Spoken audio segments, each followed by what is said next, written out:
Hello, folks. This is Pondy's Tache back with you once again. My name is Bob Irvine. We're back with the Yorkshire Crankies, David Welford, James Downie, and the gorgeous John Scoltock. How are you, folks? Dave, you okay? Yeah, I'm good, mate. All good. James, you've been I'm very well, thank you. Very well. Enjoyed the day out, yeah. How was your Targa? How was the rally? Was it good?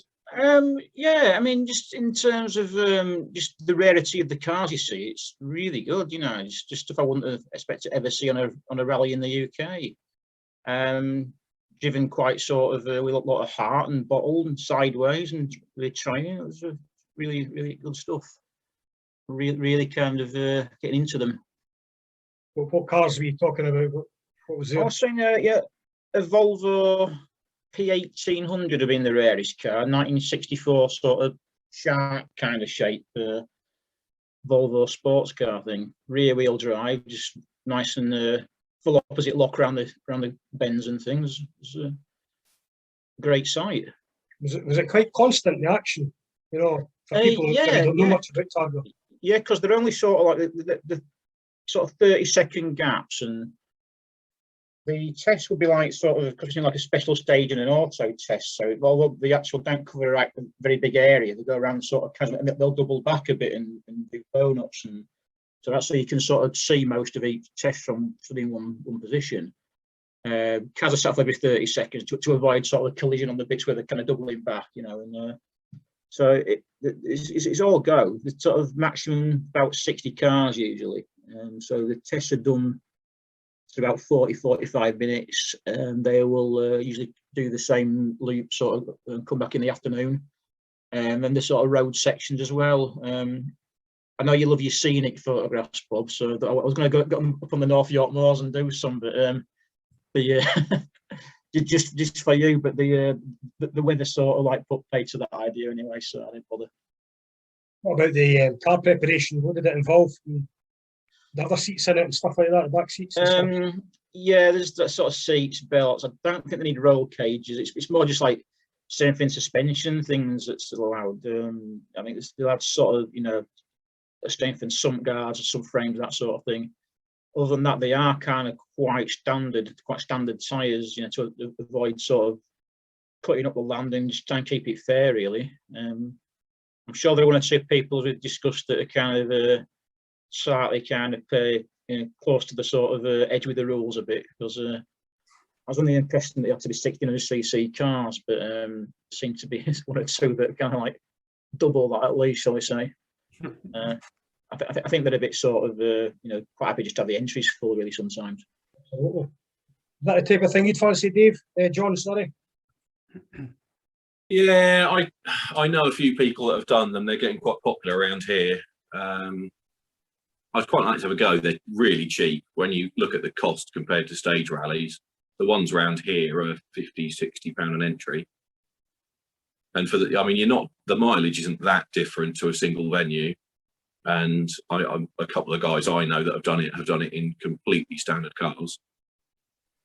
And I mean, yeah, it's hard to argue with the value. I think, yeah, as James said, some people push the rules to the limit. I mean, I've seen a 106 Cup car on Targas around here. I mean, they stuck some felt to the inside of the roof, so it looked like it had a roof lining. And but I mean, it still had the plate diff and all that, you know, all that stuff in it. But yeah, it looks good. Most of the ones around here are tarmac on airfields and stuff. But yeah, if you just want to go out and have a laugh, yeah, it's just the sort of thing to do for the, like, you know, entry level clubman. It's just a much cheaper way in than sort of, you know, buying a stage car and doing it to the regulations and doing an entry tyres, etc. that it costs to do a stage rally. You know, it's just much closer to the common man these days. Does that float your boat, Dave? I was just going to say, how do you hear about these events? I've never really seen them. Just Facebook and motor clubs mainly, Dave. I you know, joined a lot of these things, particularly last year when there wasn't any stage rallying going on. I was just, you know, desperate to get out and do something and see some cars really. So I just looked around and saw a few video clips of from some side, and I thought it looks quite interesting. You know, farm tracks and things, and they've still got Mark II Escorts going sideways on them. I thought, well, that'll do, when the York Motor Club kind of they were running one, I just got into. I already knew some of the people that are on the organising committee, so I just asked, "Can I come along and take photos?" And they said, "Yeah, great, we'll love to have you." So kind of got my name known now in that sort of area. So I actually get invites now rather than having to ask. That's what you want. Yeah. I'll have to keep my ear to the ground then. Yeah, I'll let you know. But like I say, it's just obviously the venues are sort of private land, so the best way is marshalling or just getting permission to sort of be on the land, really. But yeah, it's fairly sort of friendly and easygoing so far, anyway. I had a fantastic weekend. I was down at the Lombard Newcastle Festival thing at Brunton Airfield. Absolutely fantastic. I wasn't sure what to expect. I thought it was going to be a demo thing with old cars, but it was basically a single venue rally. Really old school. Some terrific cars on show, Volvos, Avengers. Everything was there. 6R4s, Sunbeams. It was one of the best rallies I've been to in years and years. There's no TR7s, Dave. But no, fantastic event. Well done to Tim Nash and his merry band for pulling that off. It was fantastic. And I would recommend it to anybody. I was going to say, Bob, Tim Nash is doing a similar one at Bowling Park in Bradford. I thought it's the 24th, so I think it's classed with the Scottish Rally. So we'll see. We'll see what happens. There's no spectators allowed at the Scottish, so yeah, I'll probably go to the Scottish. Right, guys, should we start off with, well, our only topic today is going to be the safari. And the main man's done it again. He's not the 7-time world champion for nothing. The guy's a genius. I am no fan of anybody dominating the sport, but Sébastien Ogier is just a level above, and he's a great guy to boot. Not literally, but you know what I mean. He's a lovely guy as well. John, your thoughts on his performance? Yeah, I think Ogier's such a funny one, isn't he? When it was Volkswagen, everyone hated him because he just kept winning. But I think once he switched to M Sport, I think he's gained a lot of fans over the last few seasons. Yeah, it was classic Ogier, wasn't it? He actually didn't have the best start. He had a damper failure, didn't he, on the first full day, and looked a bit shaky, but he just kept on plugging away and just watched basically everyone else fall off in a much more dramatic way than he did. And yeah, just did the job again. It was brilliant. I missed most of it. I was working all weekend, so I barely saw any of it, and I probably missed the best rally of the season, I think, which is a bit of a shame. Yeah, it was his. He burst a damper in the first stage, and it could have easily ended up the same way as Evans. You know, there's an element of luck there, but he didn't, and he comes storming back through the field. He even in the rain, he was one of the few that did really well in the rain with downpour. It's just his experience. I don't see anybody nearly as good as him in the championship just now. I kind of championed Evans a bit for this year's title, but I mean, I heard also that he remained in the championship this year so he could do the safari, and he did it and he won it. Dave? Yeah, like you say, obviously the safari was planned for last year, and that was meant to be his final year, he thought, so he was determined to do it this year. But I think going to his style, I think he's quite old school, isn't he? He manages to judge the pace. If he's not got the best road position, he'll just let it come to him.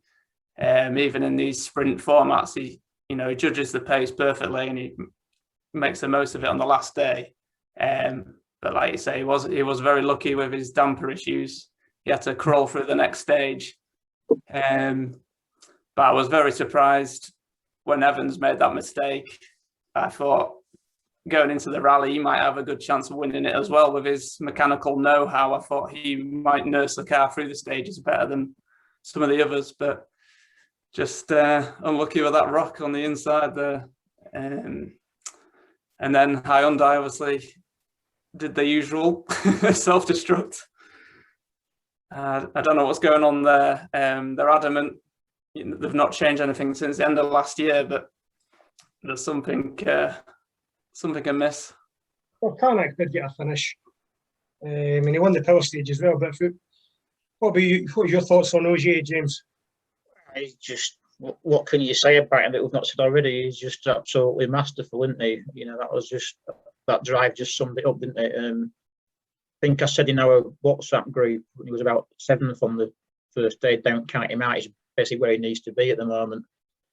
He's just judging the pace, isn't he? You know, he's fairly confident that he'll get to the end, and he's assuming that others won't here. And well, he was right, wasn't he? I think I'd say there's only perhaps him and Tache and Katsuta that actually drove well and judged the pace on the rally. The rest did seem to go too fast. I don't know if that's just because it had the format of a European sprint event, even though it clearly wasn't that sort of terrain. And people didn't seem to kind of get that you need to go much slower on this rally. So many early crashes and mechanical problems, weren't there? It's like chaos, wasn't it, that first day? It only seemed to be sort of, surprisingly, Tache that kind of drove the car at a pace to get through. I said he probably wasn't going to win the rally, but he still, you know, got a podium and got some points to hang under by doing that approach. Mm-hmm. I think Tache learned his lesson. Sorry? I was just saying, I think Tache learned his lesson from the 2 previous events. I think it was certainly well judged, you know, from Tache. That's a hard thing to do. And I agree with you, James, about it being a sprint event. Hence, Oliver Solberg hitting trouble, stuff like that. Yeah. You know, I kind of knew that was in the post. Disappointing but predictable for Solberg, wasn't it, really? Absolutely. We want him to do well, but he's very young to be sort of attempting a rally like that at the moment. We've talked about Seb. What about Takamoto? For me, it was certainly the best part of the rally, seeing him finish second. Would I give him the star of the event? I would probably say no. I'd have to give that to Seb. It was a fantastic effort from the Japanese driver. John? Yeah, I think he just gets better and better, doesn't he? I think people sort of doubted his abilities. I think when he first started out, you know, it seemed a bit of a token gesture to have him there to sort of please the board. But I mean, he's just getting more and more consistent, more and more, you know, close to the pace of the other guys. Brilliantly judged drive, you know, relatively issue free. He had a bit of a moment when he went off, didn't he? But generally, just a really, really solid drive. And I think, yeah, the performance and the podium was really well deserved. I think he's definitely going places. They've said that he's not going to be in the main part of the team next year again, though, didn't they? They're giving him another year, sort of as a semi-independent, you know, 4th car to keep developing. But I think, you know, after that, I think he'd get a place in any of the top teams now. How far do you think he can go, Dave, in the sport? It's hard to say. I mean, his pace is building up, and he's on the money. Now he's got a podium, his pace could go that step further, and you could see him maybe challenge for a win. He cited before this event possibly Estonia and Finland were his best chances of a podium, because obviously Toyota test on those kind of roads all the time. And I think he actually he moved to Finland, I think, when he joined Toyota, so he's pretty much a local now. So he has impressed me this year, how much he's improved. I don't know if he'll be a rally winner just yet, but we'll see. You know, a few more podiums, build up the confidence. He could be there. I'm not convinced he's a champion in the future. Not when he's amongst the company at the moment. He's very, very fast, and he's had a consistent year. I'm not sure I would use Safari Rally as a marker because of the destruction it caused, but he drove a fantastic rally. Yourself, James, what's the performance? Yeah, I sort of agree with you, Bob. I think in that I think he's proved himself as a worthy WRC competitor. Whether he's an out-and-out number one driver, I've got my doubts. But the one that should be worried by him at the minute is Rovanpera, because he's outshining him, isn't he, this season? He's bringing on the bacon for the team, and Rovanpera's having a bit of a poor time at the minute. It's almost like he's almost like go to third driver now, not Rovanpera. So we'll see how that little thing plays out. But yeah, I think he will keep getting good drives, and he'll keep picking up good results. Whether he's going to win a rally, I don't know, but he's certainly going to get regular sort of top 3-4 finishes, I think. Certainly be a well-worthy kind of third drive for any team. Well, we may as well stay with Cali and Rovanpera. You think the rally world expected too much of Cali, or did he just surprise us all? I mean, what round was it? Was it Croatia? He started to go downhill. Yeah. Is it just his youth? I think we expected a lot of him. I mean, he led the championship. Should we give him a break? Dave, John? Yeah, it's funny you say that. I think you watch him, and you sort of think, well, he's not having the best year. But like you said, he was leading the championship up until pretty recently. So he's not having that bad a year. I think you've got to give him time. I think he's having a bit of a blip. But when you consider, I mean, Stolberg went off and went nowhere. He's still a young guy. He's got a long way to go. I think he just needs to get more familiar with the events. He still hasn't done them all in a wild card, I don't think. So he'd never been Safari before. And I think asking any driver with that level of experience to do a job is a difficult one, isn't it? So I think you've just got to give him a bit of a break. Next season after, I think is where he has to be. I think we've perhaps put a bit too much pressure on him too soon. He did get a couple of fastest stage times. They ended day one, started day two, I think. But then he had that silly off. I'm not sure if the navigator could have done more with that off, because I think he kind of floored it when it was dust everywhere instead of slowing down. I'm not sure if maybe the navigator could have slowed him down. Yeah. But can you see him winning an event this year, James? He might win in Finland, and he might win in Estonia. He's fast enough, we know that. On the events that he kind of is comfortable doing. He was great on the Arctic rally, wasn't he? I think it probably is just that he's just inexperienced at a lot of the events in the championship still. He's not done that many tarmac events.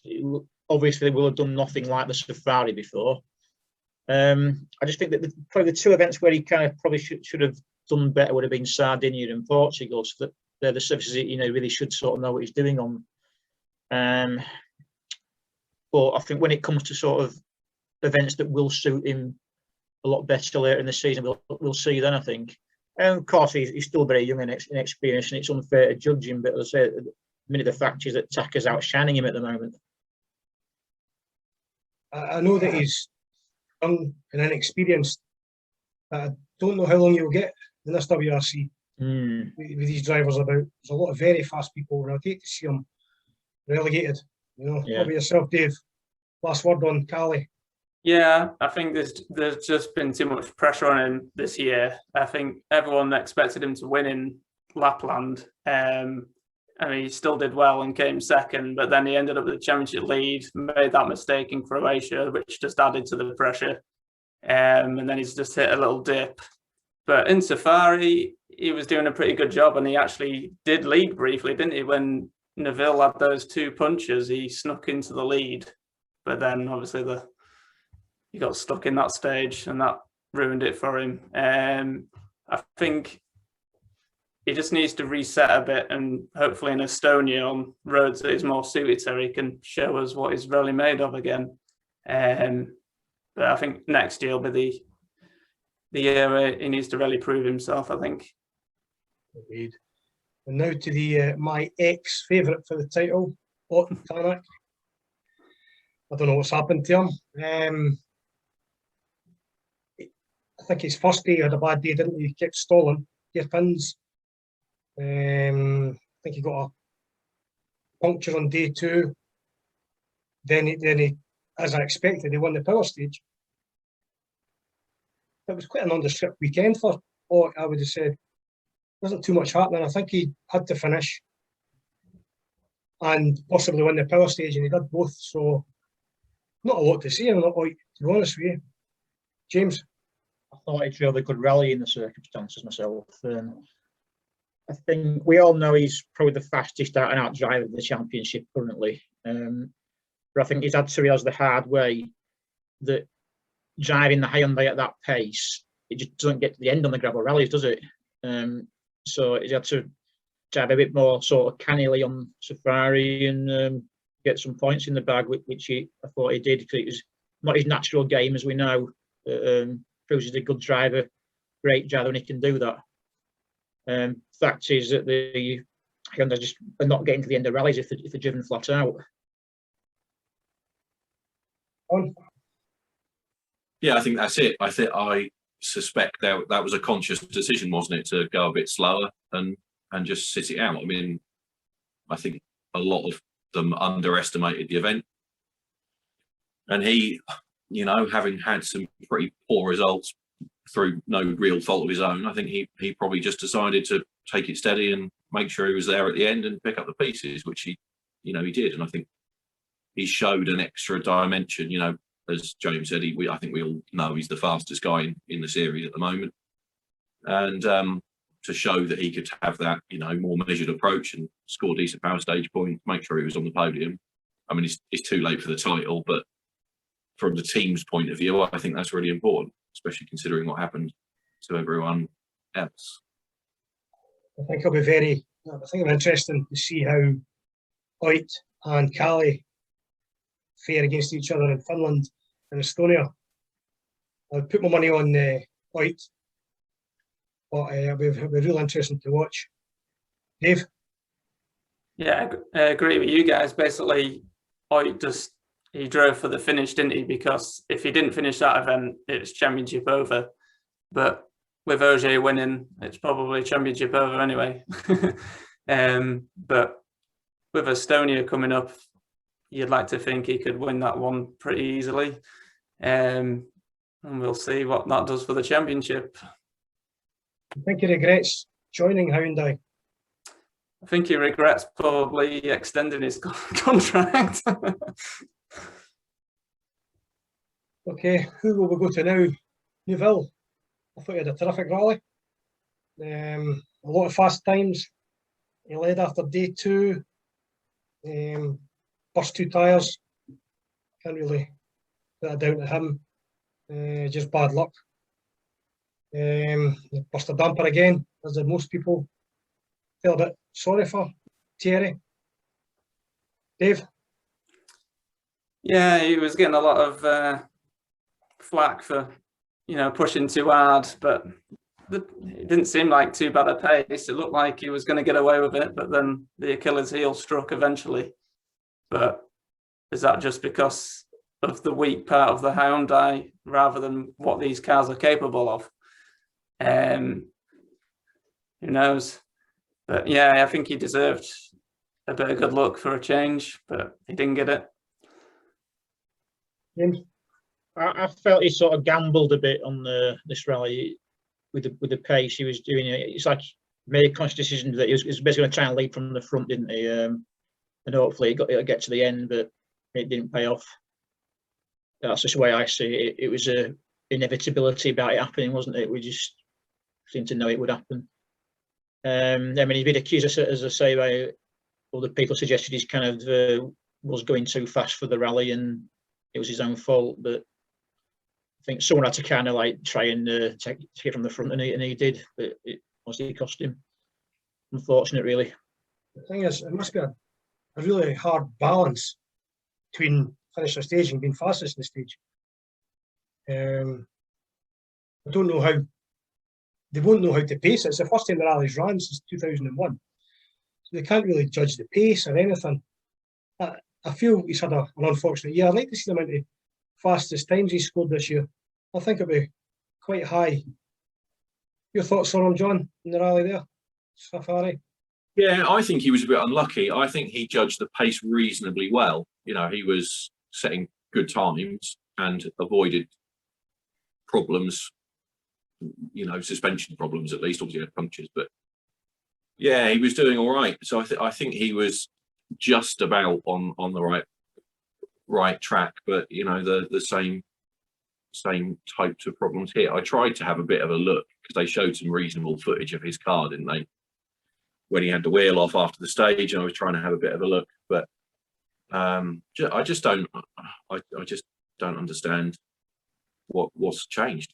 I mean, the car has always been reasonably strong. It was the Toyota tends to be a bit weaker, so get my head around what happened. I mean, I can't see that they'd have made any significant changes because the rules don't really allow much, do they? They have to play jokers to make any big changes. If they did anything like that, I thought the cars would pretty much carry over. Some people have said that, you know, they're pushing harder and the cars aren't lasting as well because of it, but I don't know. I can't believe that factory full of people in Germany would have designed a car that was that borderline. I don't buy that. I mean, I was an engineer once upon a time, and predicting fatigue isn't the easiest thing to do in the world. But I mean, you have a factor of safety for a reason, and I can't see that they play it that loose. But I don't know. Are dampers restricted? Maybe they've run different dampers for this event, and that's what's cost them. You know, I don't know what the rules are on dampers compared to other suspension parts, because dampers tend to be quite free. Yeah. Anyway, John, what is this? What's that? That's an engineer.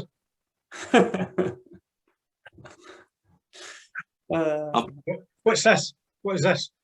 Hello there. Thanks very much. Good evening. That's a civil engineer.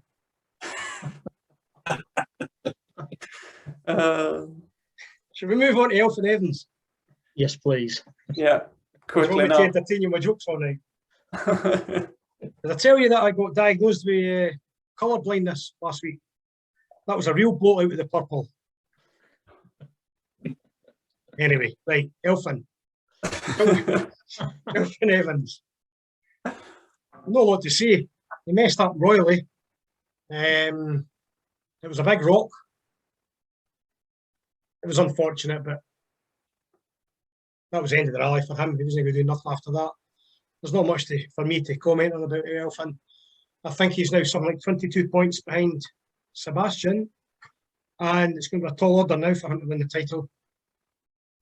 I think Seb can play just get on the podiums now, you know, and be safe.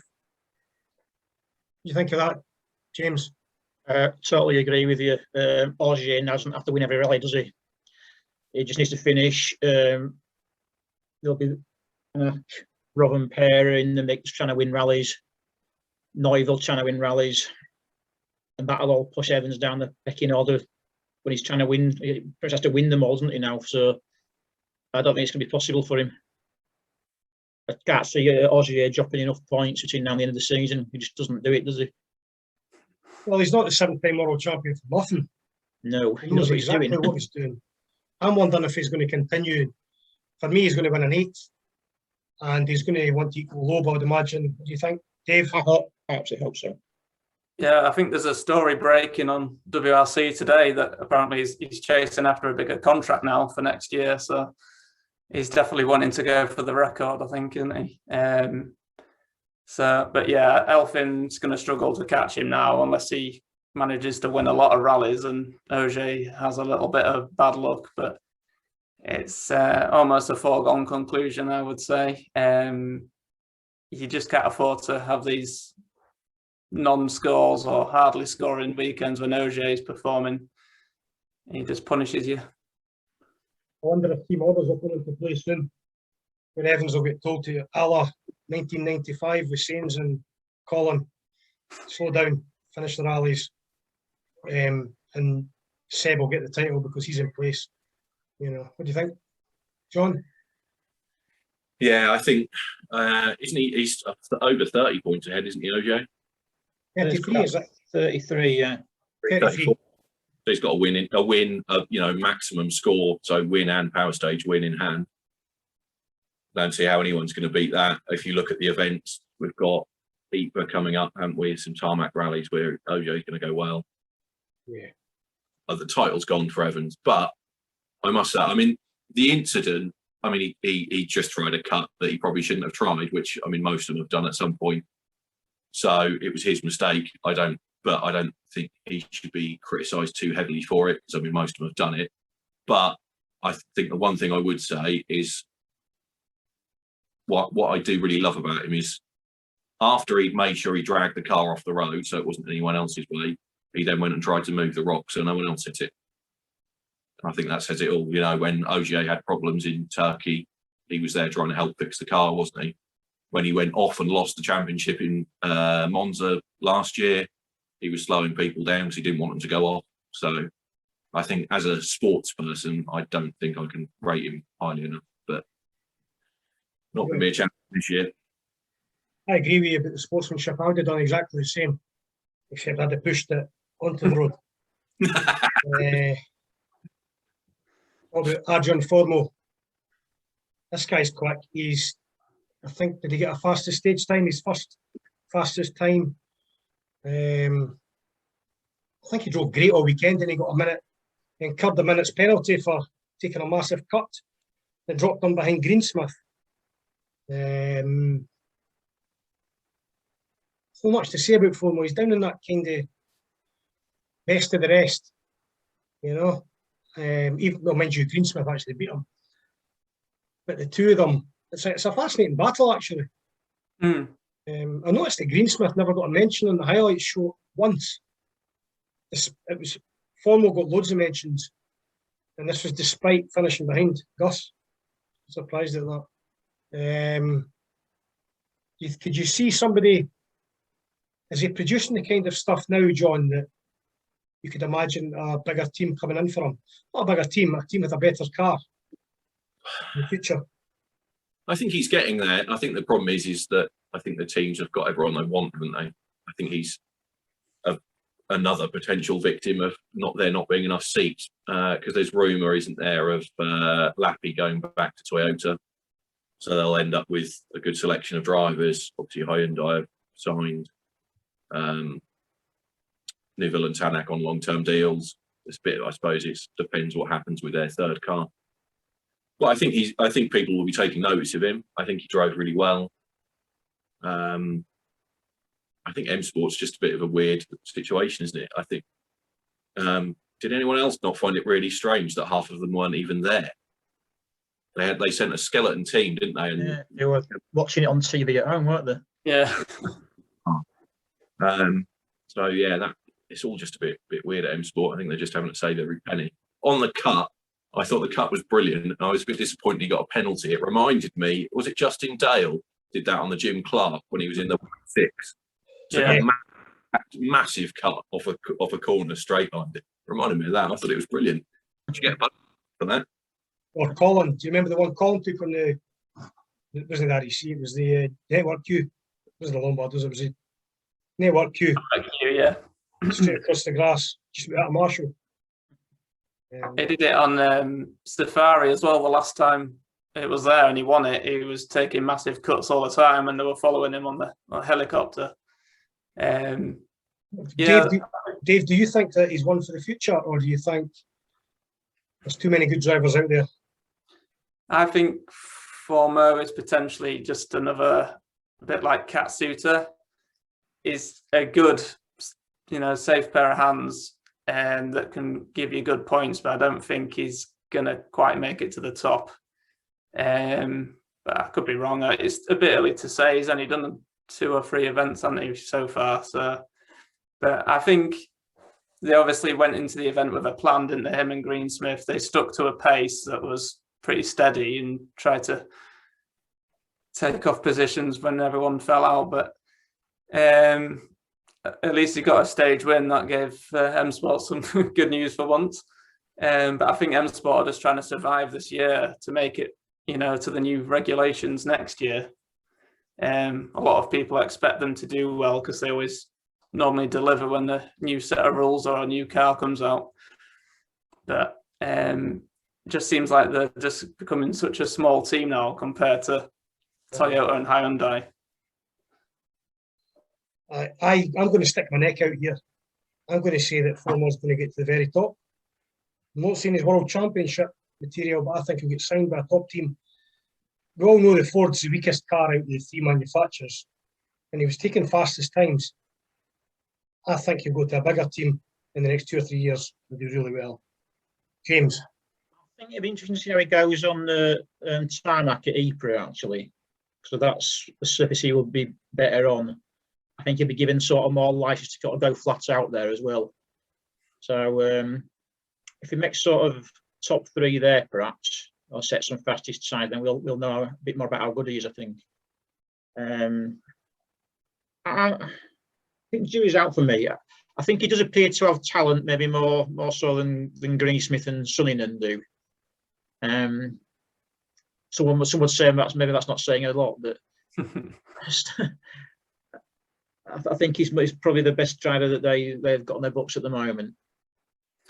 He just needs to be out there and prove it. And I think he will do on the tarmac events more this season. On the last rally, when Chris Meek was commentating with the guys on WRC, he made a really good comment about on Finland when Lappi won it. It was the first year of the new fancy super fast cars. Yeah. And he made the point that Lappi and Suninen appeared so fast because it was one of their first events in a World Rally car anyway. And they were just going hell for leather. And all the other guys that had been there before in the old spec World Rally cars didn't trust the aerodynamics, what it could give on those fast roads. So he was saying that's why Lappi had that instant win. And then since then, nothing. And you could say the same with Suninen. He's not done anything really, has he? I would suggest that, well, it surprises me that Sunninen's got a seat and Lappi hasn't. I think Lappi's a quicker driver. Much quicker. I think he's more consistent on the Lappi. I just think he's much better Lappi myself. That's just personal opinion. I think he's maybe Sunninen's got deeper pockets. That's probably true. What about you, John? Yeah, I'd pick Lappi over Suninen all day, I think. So I think he made a big mistake leaving Toyota, but and I think that's probably cost him a lot over the last couple of years. But yeah, the talk seems to be that he's going to go back, because it did come out on go back to Ogier. It came out he has said that he's not doing a full campaign next year, earlier this week or end of last week, and that is that Lappi's going to share the car with him.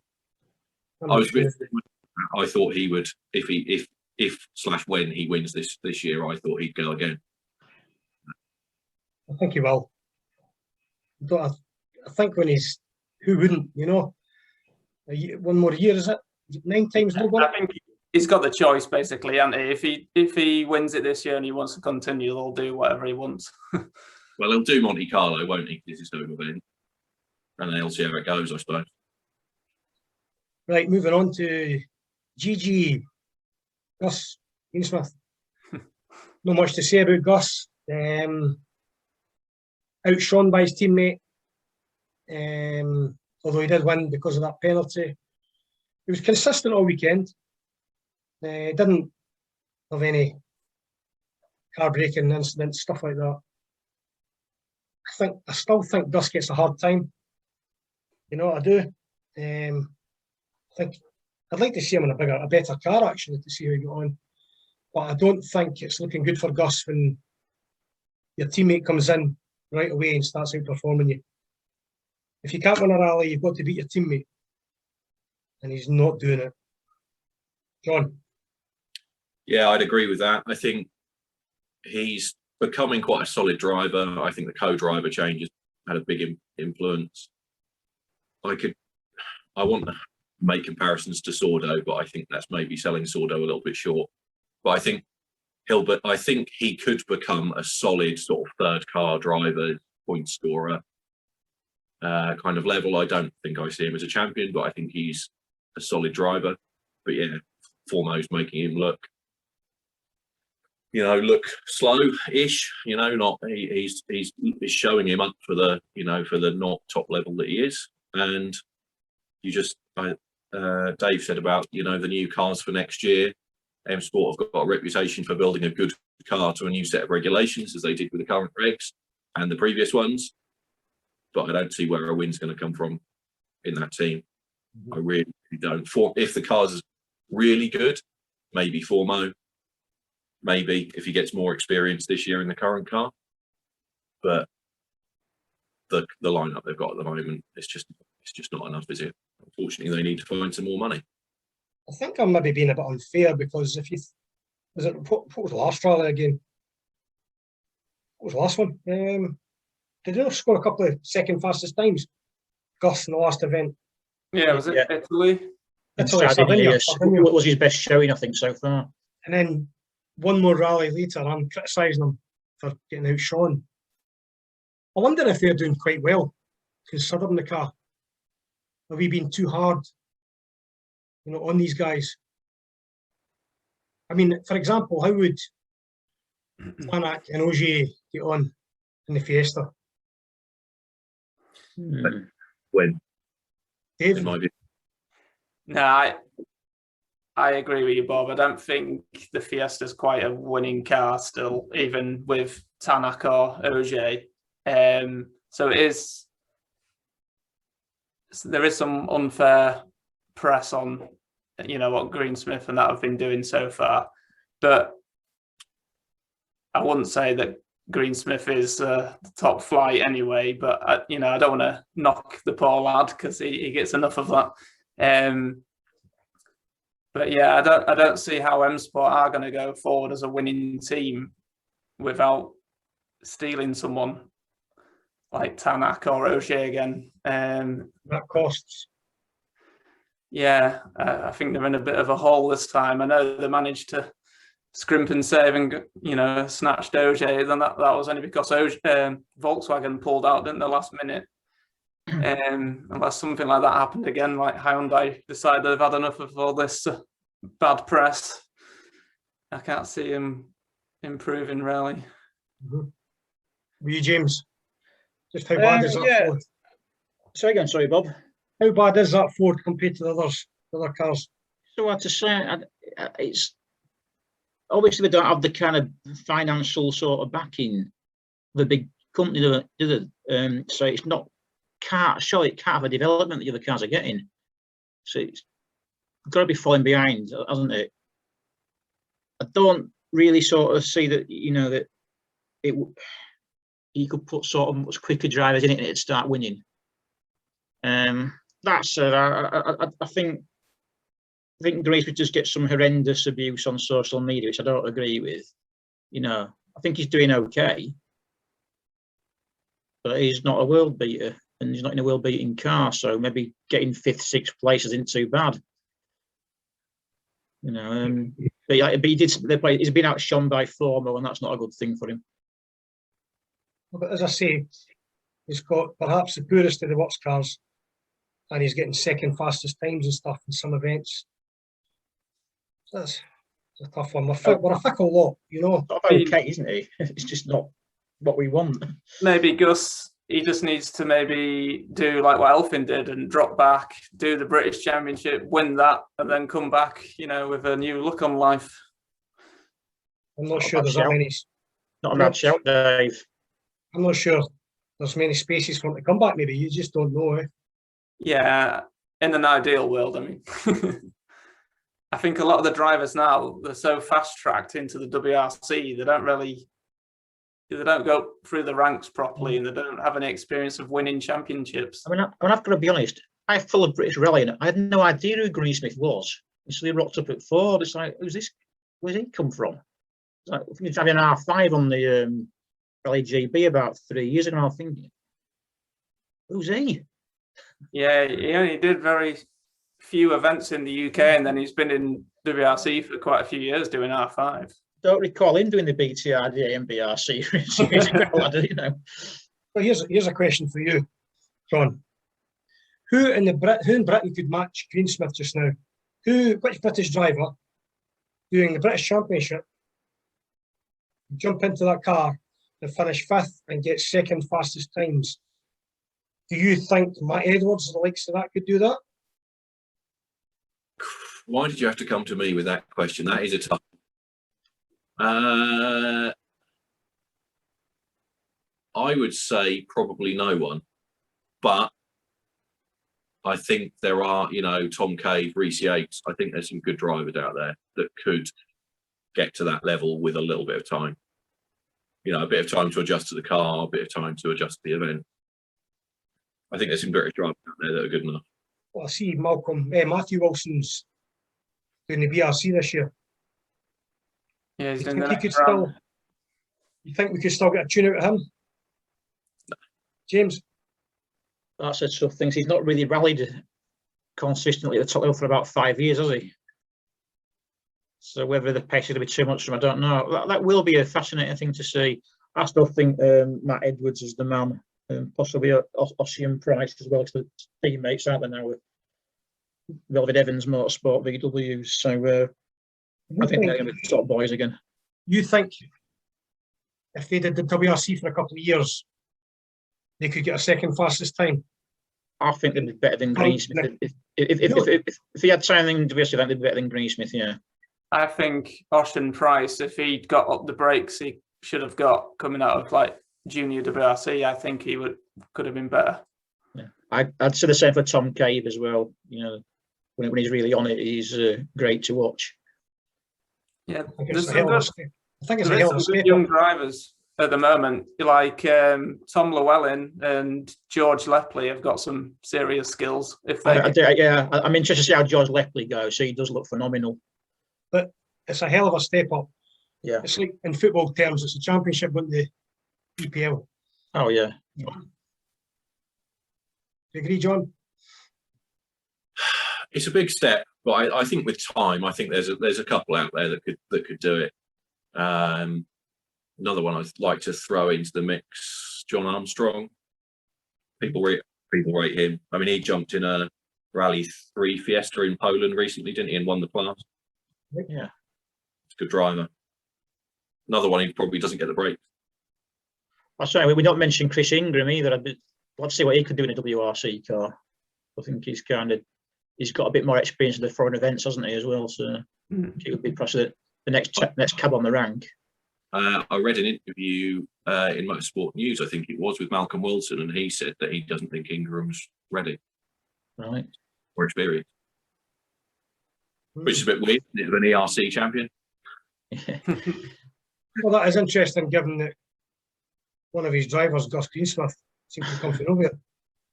I mean, ready, isn't he? Doesn't have the funds yet. Aye. Isn't saved up enough. have a sponsor.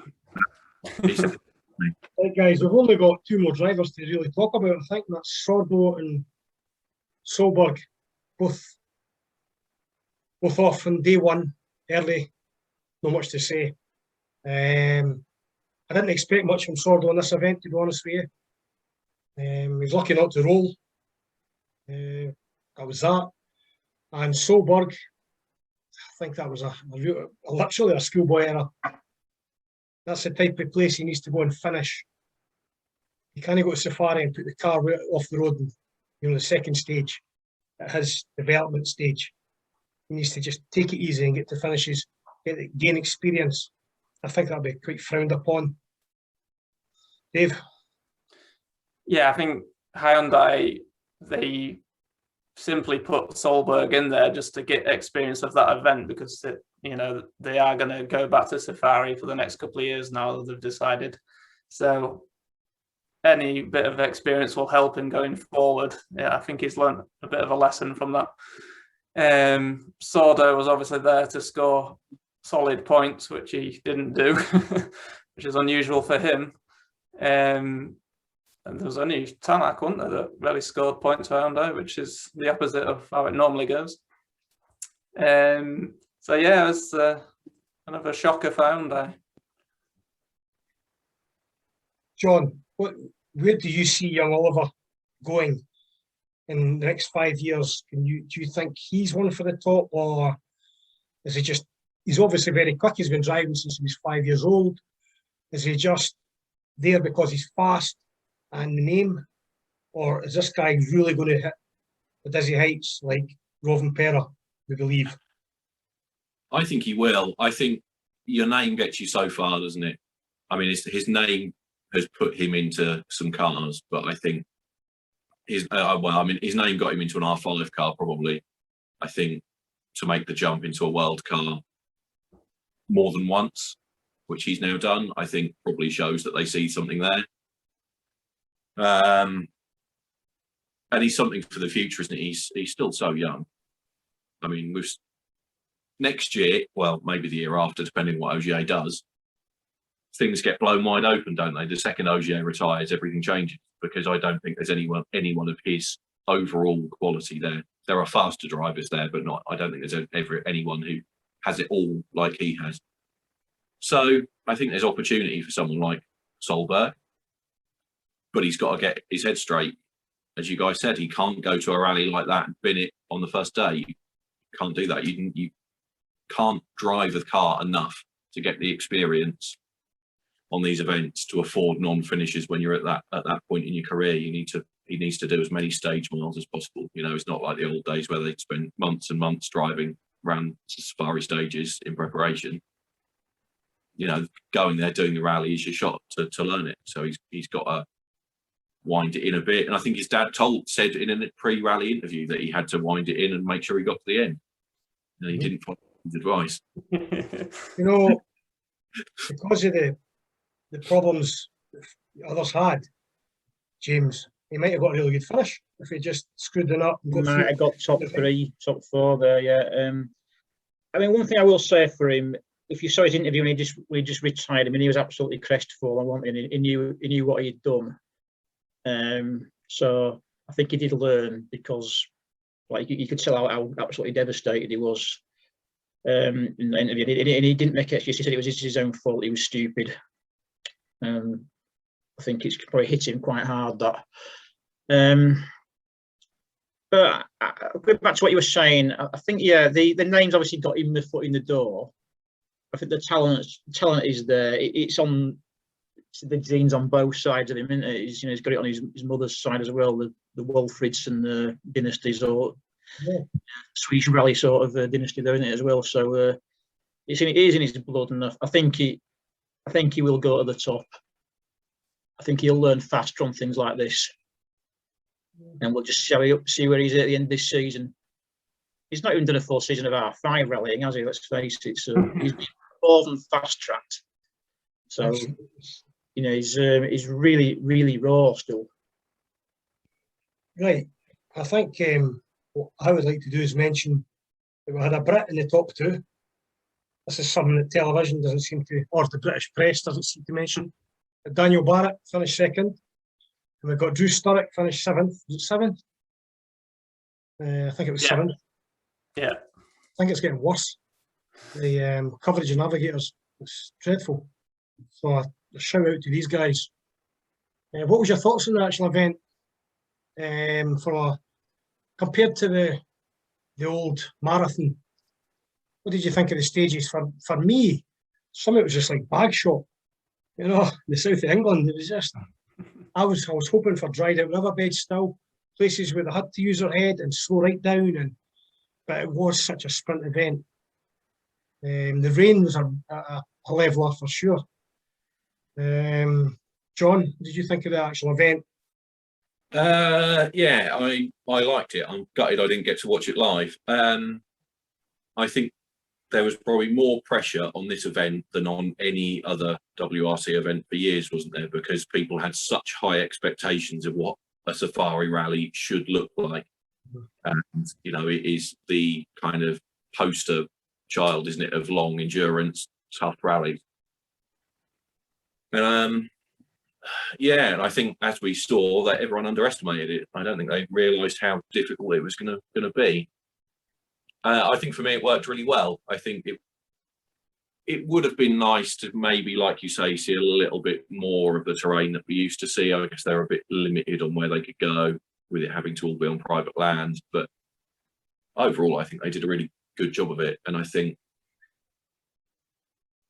I know this isn't a popular view in rallying. I think we need to remember that times have changed and that, you know, that old event just can't work anymore. And, you know, we have to recognise that the way things now are and the sprint event format is here to stay.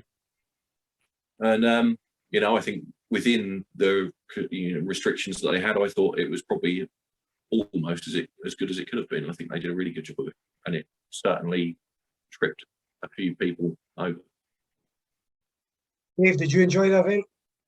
Yeah, I totally agree with John there. I think with the format they have to follow now, I think they did a great job and everyone got on board with it. I mean, all the stages are on like private land now, so you're not getting the usual obstacles you used to get. But at the end of the day, it's still Kenya. The conditions of the road aren't top notch. So, you know, like when it rained, that could have been real farcical if it kept raining. The cars could have been stuck all over the place. But yeah, I enjoyed it, and it seems to have done the sport a lot of good for popularity. I've had endless people joining my Facebook page from Kenya and the like. So it's reignited their passion for the sport. We knew before the event that it wasn't going to be, you know, like the old safaris. The cars weren't going to be souped up with bull bars and snorkels. I mean, it'd be nice to see that again, but like John says, it's the way it is now. We've got to just enjoy what we've got. James, did you not want to see cars like the Hyundai passing a truck with 300 Kenyans sideways, 110 mile an hour? Absolutely, yeah. Dodging goats and stuff. Did you not want to see Yeah, that? I mean, I won't lie, I was disappointed that bit's gone. I loved all that. So there's 5,000 mile route, so 3,000 mile route, and I mean to carry the spare tire on the roof and all that, and helicopters and chase cars behind them to basically be stripped down for the spare parts. That was awesome. But John just nailed it straight away when he just said that the format is what it is now. It's not the safari, it's WRC Kenya, it's different. But that said, it still provided obviously the most challenging event of the season so far, and they just cannot go at that event at the same pace they go at the European rallies and finish. It's been shown that they'll go off or break the car doing that. So yeah, it's a great addition to the championship. Glad to see it back. But it's not a safari, is it? Let's be honest. Okay. You guys all believe, you all think it should stay in the calendar? Yeah. Okay. One question. Do you think they'll change it for next year after what happened this year? Do you think they'll change the event, or do you think they'll change the cars? I hope they change the cars to match the event. I hope they've made the event even tougher. I think they might change some of the stages, but I don't think they'll change the cars. I'm not sure. Keep it as is. And if that means that drivers have got to use their head and no drivers quick, that's as near to the old safaris as we can get. Yeah, absolutely. I certainly don't want events where cars turn up and go at 10-10s constantly.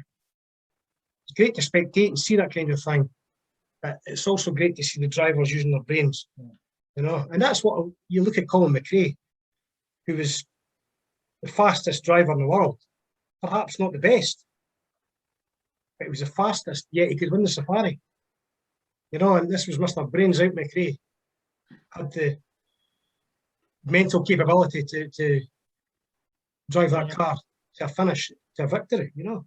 So anyway, guys, I'm going to call time on this one.